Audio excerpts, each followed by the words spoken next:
A very good morning, students. Okay. Dipanshu, good morning. I'm waiting for someone. Okay, let me see who is coming. Wait for 2 minutes.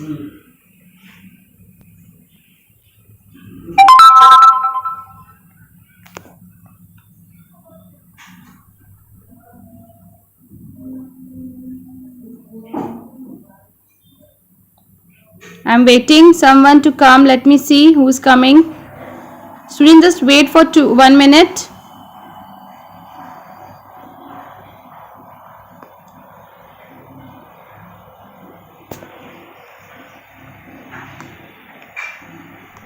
Wait a minute.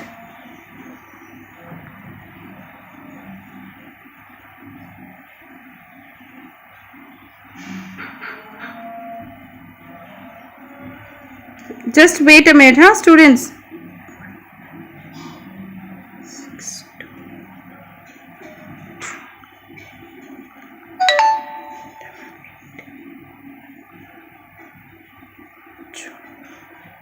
Wait a minute, students. I'm just joining it. So today we are going to, good morning students, welcome to Pinky ma'am's class. So today we are going to begin with the completion of the topic that change in the role of public sector. Change in the role of public sector. The two topics was left. The four reforms they have done. So we are going to do that another two one. Okay, students. So let us begin with it. Kshitij.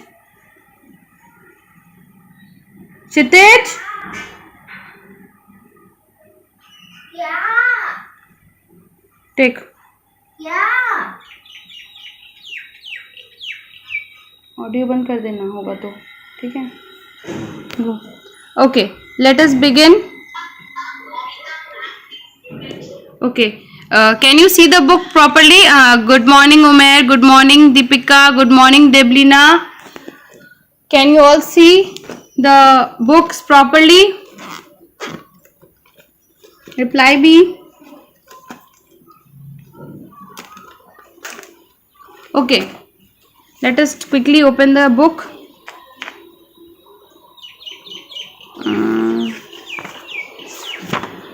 Those who have not done, this is a very important topic. This is very important topic for your class 12, for your graduation. So those who have not done, just a revision part I am going to do with you all.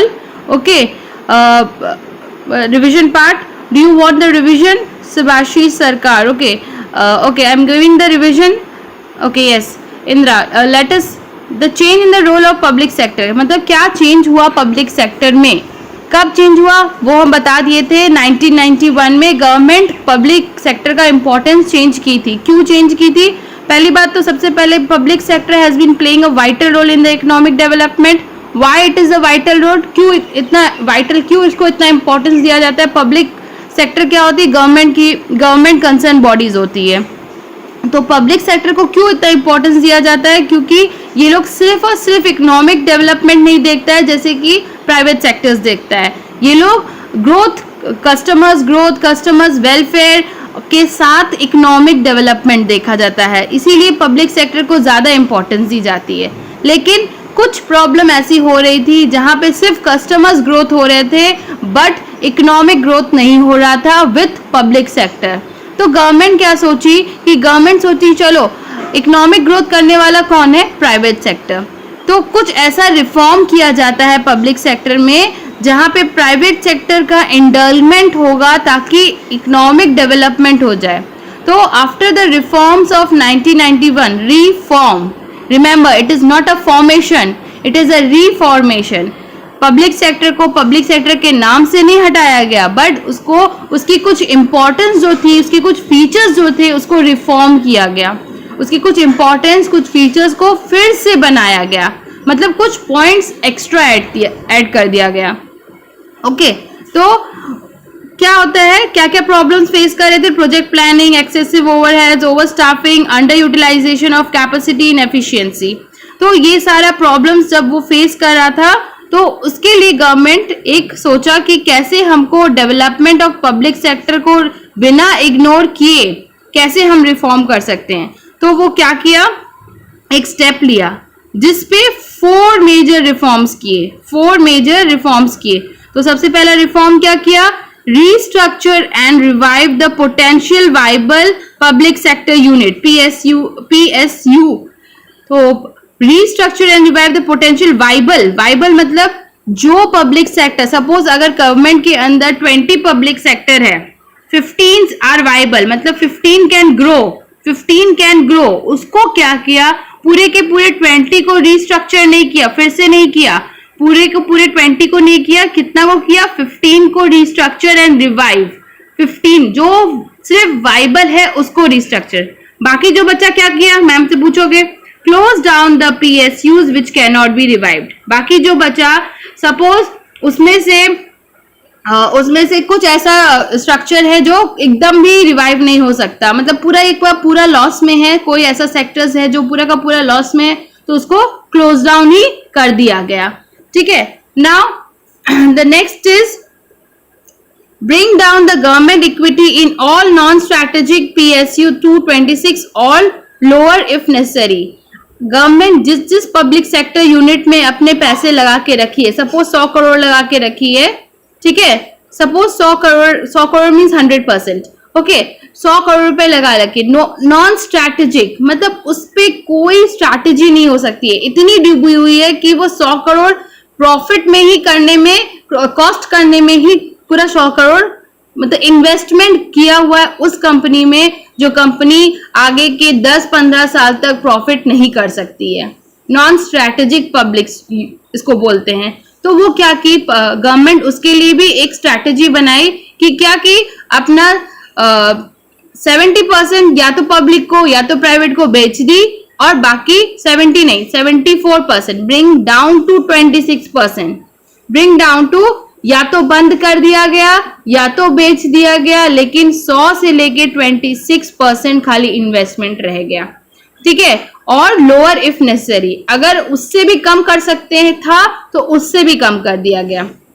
क्या बेच दिया गया, shares बेच दिया गया। yesterday I told you what is the difference between equity share and the preference share, so hope you remember what is the difference between equity share and preference share. Equity share, again I'm telling you, equity share is the owner share where you get the indulgement of the, where you get the indulgement in the companies, you become the shareholder of the company, owner of the company by investing, by buying the shares of the company, okay, but you will not get any interest, you will only get profits from the company. If company is earning profit, you will get the profit. अगर preference share है तो preference share में भी तुम share holder बनोगे, लेकिन तब तक जब तक तुम्हारा लोन नहीं पूरा हो जाता। It is a type of a loan, okay. और प्रेफरेंस शेयर क्या होता है तुम्हारा, कि कंपनी प्रॉफिट करे या ना करे, you will get the interest, you will get the interest, okay.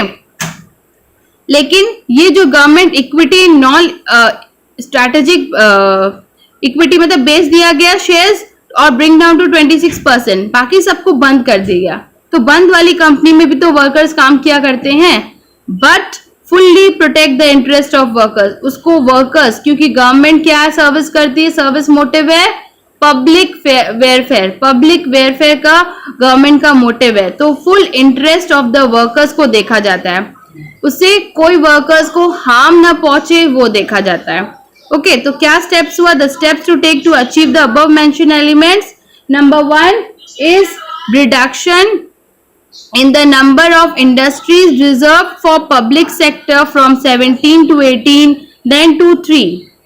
सबसे पहले चेंजेस किया गया, सपोज इंडिया में सिर्फ 20 इंडस्ट्रीज थी, कितनी थी, 20 इंडस्ट्रीज थी, उसमें से 17 इंडस्ट्री गवर्नमेंट के अंडर है, that is public sector, that is public sector. तो उसको क्या किया, अगर 17 की 17 गवर्नमेंट के अंदर पब्लिक सेक्टर है तो वो तो आगे इकोनॉमिक डेवलपमेंट होगा ही नहीं। तो सबसे पहले वो क्या किया, 17 कंपनी में से सिर्फ 8 कंपनी को रखा public sector, public unit sector में, सिर्फ 8 को रखा पब्लिक यूनिट सेक्टर में। बाकी को क्या कर दिया, बाकी में ये रिफॉर्म किया गया कि प्राइवेट सेक्टर आकर के इंडल्जमेंट कर सकती है। ओके, उसके बाद 1991 में हुआ, उसके बाद 2001 में फिर रिफॉर्म हुआ, 8 में से सिर्फ 3 रखा गया जो कि पब्लिक सेक्टर यूनिट कहलाएगा, only and only public sector, उसमें प्राइवेट कुछ नहीं इंडल्ज होगी। बाकी 17 में से सिर्फ 3 रखा गया, बाकी सारा का सारा प्राइवेट इंडल्ज हो सकती है। वो 3 कंपनी कौन है जो सिर्फ पब्लिक हो सकती है, जो सिर्फ गवर्नमेंट के साथ चल सकती है? That is atomic energy, arms and railway transportation. वो सिर्फ और सिर्फ गवर्नमेंट के अंडर रहेगी। That can not change their into a public, a private. Okay, so the second one is disinvestment of shares of a select set of a public sector. These all I have done it yesterday, so I am not going in detail. Okay, so disinvestment shares क्या हुआ? disinvestment का मतलब हुआ, disinvestment refers to sale of equity share. Government अब अपना equity share बेचने लगा of public sector units to private sector. किसको बेचने लगा? प्राइवेट सेक्टर को या पब्लिक को, प्राइवेट सेक्टर को या पब्लिक को बेचने लगा। क्यों बेचने लगा? क्योंकि जो कंपनी नॉन स्ट्रेटेजिक है उस कंपनी का शेयर, हम अभी बताए तुम लोग को, नॉन स्ट्रेटेजिक में से उसको 26% लाना है, तो 26 करोड़ ही खाली उसको रखना था अपने पास, बाकी का 100 करोड़ में से 74 करोड़ ही हैज टू सेल। तो वही वो क्या किया, सेल कर दिया। तो अगर सेल किया, जो कंपनी से 100 करोड़ अगर तुम्हारा किसी कहीं पे फंसा हुआ है, तुम्हारे पास तो अभी 1 रुपया भी नहीं है, तुम चाहती हो तुमको पैसा भी मिल जाए और तुम्हारा शेयर्स बिक जाए, तो उस तरह से क्या हुआ, कंपनी डूबे भी नहीं और कंपनी बच जाए, तो उसको प्राइवेट सेक्टर को वो बेच दिया, जो प्राइवेट सेक्टर इसको चला सकेगी उसको बेच दिया गया, बाकी का 26% अपने पास रखा। तो इस तरह से गवर्नमेंट के पास पैसा भी आ गया और गवर्नमेंट अपनी कंपनी को प्राइवेट सेक्टर में चेंज कर दिया गया। ठीक है, फॉर एग्जाम्पल क्यों किया गया ऐसा? Releasing the large amount of public funds blocked in these units. वो किसका है? किसका है? वो जो पैसा है वो पब्लिक का है, तो पब्लिक सेक्टर यूनिट्स में पैसा सारा पब्लिक का ही होता है। In these units utilising them for social priority project such as education and health. वापस जितना पैसा आया उसको एजुकेशन या हेल्थ में कन्वर्ट किया गया, या तो फिर वो लोग को शेयर्स बेच दिया गया। ओके, रिड्यूसिंग डेब्ट and interest burden, transferring the risk from the public sector to private. Obviously पहले 100 करोड़ में लॉस हो रहा था तो पूरा का पूरा गवर्नमेंट ले रहा था, अब क्या है, अब वो प्राइवेट कंपनी को बेच दिया गया, तो पूरा का पूरा रिस्क वो प्राइवेट कंपनी को शेयर कर दिया जाता है। रिड्यूसिंग गवर्नमेंट कंट्रोल, ऑब्वियसली 76% अगर तुम प्राइवेट को दोगे तो तुम्हारा ऑटोमेटिकली 26% मतलब तुम्हारा ऑटोमेटिकली कंट्रोल कम हो जाएगा। Discouraging government monopoly, example telecom industries. Obviously पहले क्या था, BSNL, MTNL, only BSNL and MTNL जो गवर्नमेंट के अंदर था, तो ये इतनी इंक्रीमेंट नहीं हो पाए, इतना डाइवर्सिफिकेशंस नहीं हो पाया, तो वो क्या किया, पब्लिक सेक्टर ये दिया तुम्हारा दूसरे को चलाने के लिए, प्राइवेट को चलाने के लिए। कुछ कंपनीज ऐसी है टेलीकॉम इंडस्ट्रीज जिसमें गवर्नमेंट स्टार्ट किया अपना शेयर्स बेचना और गवर्नमेंट शेयर्स लेना स्टार्ट किया, तो वो क्या होता है, टेलीकॉम इंडस्ट्री को प्राइवेटिज्म में भी अलाउ किया, तो वो कंपनीज अब इकोनॉमिक डेवलपमेंट करती है। पहले मोनोपोली खाली BSNL, MTNL, उसके बाद रिलायंस बना, many Airtel, Vodafone, all these have encouraged to become a competitor, not as a monopoly. Okay, now this third point which I was going to tell you today, very important, please see to it. Public regarding SIC units to be same as that for the private sector. Now SIC units मतलब ऐसा unit जिसका कुछ नहीं हो सकता, तो all the losses making public sector were handed over to BIFR. सबसे पहले क्या बना, एक बोर्ड बना, board of industries and financial reconstruction. बोला गया, उसको बता दिया गया कि मेरी इतनी कंपनी है जो पूरी सिक है, पूरा लॉस कर रही है, तुम अब इसको जितना चेंज कर सकते हो, मॉडिफाइड कर सकते हो, तुम करो। किसको दिया गया उसके बारे में? Board of industrial and financial reconstruction. तो बोर्ड क्या किया? Board decided to wind up some very sick units and to revive and rehabilitate some other sick units where there is scope to convert them into healthy units। जो बहुत very sick थी उसको BIFR क्या किया? Close. Wind up मतलब close, wind up का मतलब close कर दिया गया, वाइंड अप का मतलब क्लोज कर दिया गया।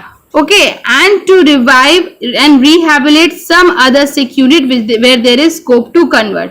और बाकी जो कंपनीज थी, जो जैसे सपोज मेरे पास हमको टोटल कंपनी 6 दिया गया, उसमें से 4 कंपनीज ऐसी थी जो वेरी सिक थी, जो वेरी सिक थी उसको क्लोज कर दिया गया, और बाकी बचा 2 कंपनी जो कि सिर्फ सिक थी लेकिन स्कोप था कि उसको आगे बढ़ा सके। तो 2 कंपनी के ऊपर रिहैबिलेट किया गया। रिहैबिलेट मतलब फिर से उसको बनाया गया। उसके में क्या क्या चेंजेस? उसको प्राइवेट को दे दिया गया, उसके साथ प्राइवेट को इंडल्जमेंट कर दिया गया। कैसे? There were lot of opposition shows by the workers and employees of the obviously जो बंद हो गया वहां पे तो वर्कर्स एंड एम्प्लॉयज काम करते हैं, उन लोग को तो प्रॉब्लम हो जाएगी। हम ऐसे ही बोले पहले भी, I told you in the previous point कि वो लोग नॉन स्ट्रेटेजिक करेगा, लेकिन कैसे करेगा? प्राइवेट, पब्लिक को प्राइवेट, लेकिन with full interest of the workers. तो उसके लिए गवर्नमेंट भी, उसके लिए भी कुछ किया गया। बहुत गुस्सा दिखाया गया था गवर्नमेंट को कि opposition shows by the workers employ unit they decided to be close down, मतलब नहीं होना चाहिए ऐसे करके यूनियन बना था। तो क्या हुआ? So the government of India set up national renewal fund. Remember this, underline this. So the government started the Indian set up National Renewal Fund to rehabilitate and compensate the workers and offer them various voluntary retirement schemes। जो लोग को छोड़ना पड़ा था due to close down of the company, तो कुछ workers जो बहुत ओल्ड हो चुके थे उनको क्या किया गया? जो old means suppose 50 to 60 age के थे, वो लोग को क्या किया गया? रिटायरमेंट, वॉलंटरी रिटायरमेंट स्कीम्स दे दिया गया। जो लोग को 60 के बाद मिलता वो लोग को अभी रिटायरमेंट स्कीम, PF वगैरह, हर साल तुमको पेंशन मिलेगा वगैरह वगैरह दिया। जो you all, I know that most of you are, you know that what is retirement pension, what is PF, you all know it, okay? There are many enterprises which were very sick and the government is not in the position to feed them anymore। Obviously खुद loss में है तो उसके workers को कहां से खिला पाएगा? तो उसको क्लोज करना ही पड़ेगा। That is why the government has to take a harsh step of closing these units after providing safety to the workers of these units through National Renewal Fund। तो वो वर्कर्स और एम्प्लॉयज को का interest में क्या दिया गया? National renewal fund. वहां पे क्या दिया जाता है? कंपेंसेशन दिया जाता है वर्कर्स को, और कुछ वर्कर्स को क्या किया जाता है? कुछ workers, wait a minute students, just wait a second.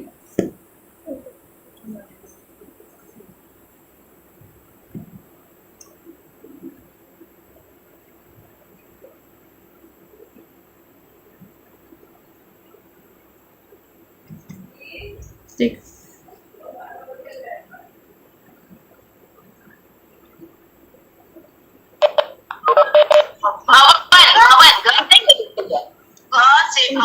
okay students, let us start।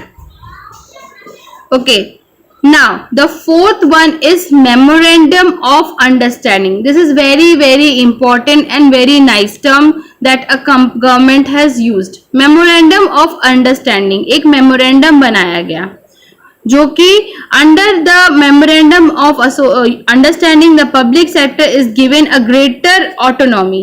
उन लोगों को बहुत छूट दिया गया फाइनेंशियली यूज करने के लिए, अपना डिसीजन यूज करने के लिए, but there was also a terms and condition. Obviously जहां गवर्नमेंट इंटरफेरेंस होगा वहां टर्म्स एंड कंडीशंस होगा ही। मेमोरेंडम्स को चेंज किया गया, पब्लिक को ऑटोनॉमी दिया गया। ऑटोनॉमी मतलब अपनी तरह से फाइनेंस को यूज करना है, अपनी तरह से टारगेट्स को अपनी तरह से फुल करना है, लेकिन टर्म्स एंड कंडीशन क्या था, अगर वो लोग टारगेट अचीव नहीं कर पाया और वो लोग को जवाब नहीं मिला तो they have to bear, they will be accountable for that non achieving result.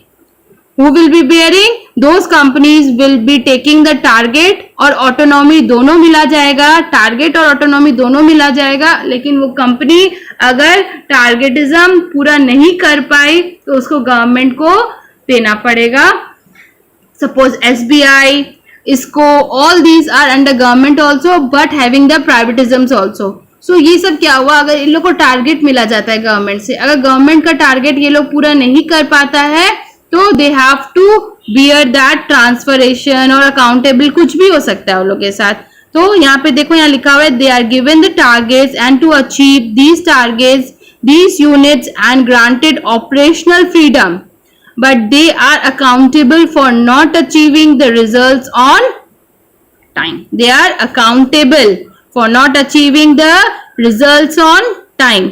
दो MOU means Memorandum of Understanding, the unnecessary interference of ministers can be reduced and more autonomy is granted and these units, but they are held accountable for specific result. This is very important. You can write these lines when you will be asked. Okay, so I'll give you the notes in your Google Classroom. I hope you have understood the 4 major reforms that government has done after 1991. That is giving a liberalization technologically and globalization to the private and public company. So is there any problem? I'm waiting for 2 minutes, 1 minute to get that. Have you understood? If you have understood, then give me yes. I'm going to ask you some questions. Let me see who has understand.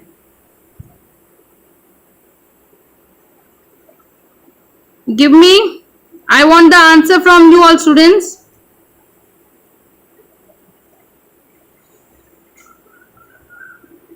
What I taught you, that only I will ask you some questions. Let me see that you have understood or not. Nobody is giving me answers. Why? Reply me fast that you have understood or not. If you have not understood any point, then you tell me right now, students.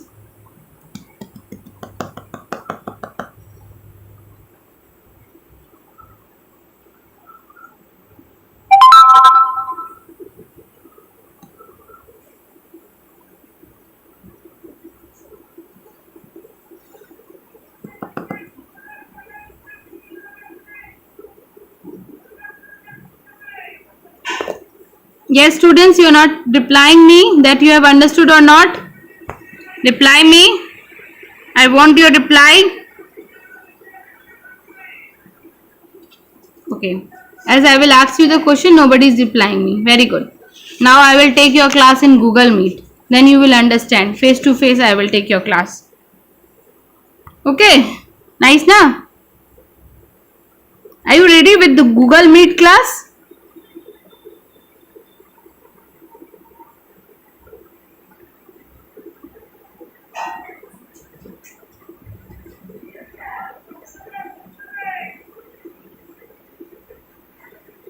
Okay. Okay, tell me one question. जो company revive और restructure नहीं हो सकती थी उसको क्या किया जाता था? The company which can not be revive and restructure, उसको क्या किया जाता था उस कंपनी को? Tell me the answer. Is there anyone who is looking the video? Please reply me, students.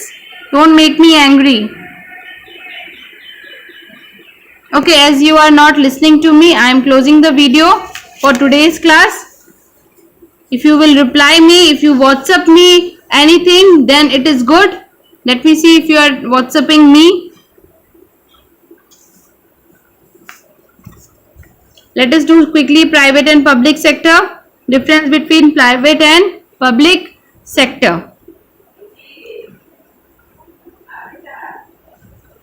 First of all, formation. The formation of private and public enterprise involves a long process. Okay, public sector can be formed in short term. Government decision. Objective, the private sector works with the main objective of earning profit. Public sector का service motive क्या है? To see the public. Okay, now management. Private sector enterprise are managed and controlled by board of directors who are professionally expert, but public sector managed and controlled by the board of directors generally represented by the government. Okay, capital, maximum capital by the owners, capital contributed by the governments. Freedom, there is more freedom, there is very less or no freedom because of the political interference. Okay, accountable. Okay, accountable, obviously private sector enterprise are not directly accountable to general public, and here the public enterprises are accountable for general public as their performance and discussed in the parliament. Okay, employees, the private sector enterprise select their own employees by rules and regulations. Over here civil servants. Okay, performance evaluation. The performance of private sector enterprise is judged on the basis of economic gains, and over here the performance of public sector enterprise is not only judged by economic gains but on many other non economic issues, क्योंकि यहाँ पे main motive क्या है? Public को देखना है, इसीलिए. Okay, I hope tomorrow we are going to do the last, today is Friday na, hope I will be taking one more classes if I can take tomorrow I can, if I can take tomorrow one more class so that I can complete my syllabus. If not, then I'll take it on Monday, but I'll try to take it tomorrow and complete my syllabus. Okay, thank you students, thank you very much, take care of yourself, have a good day.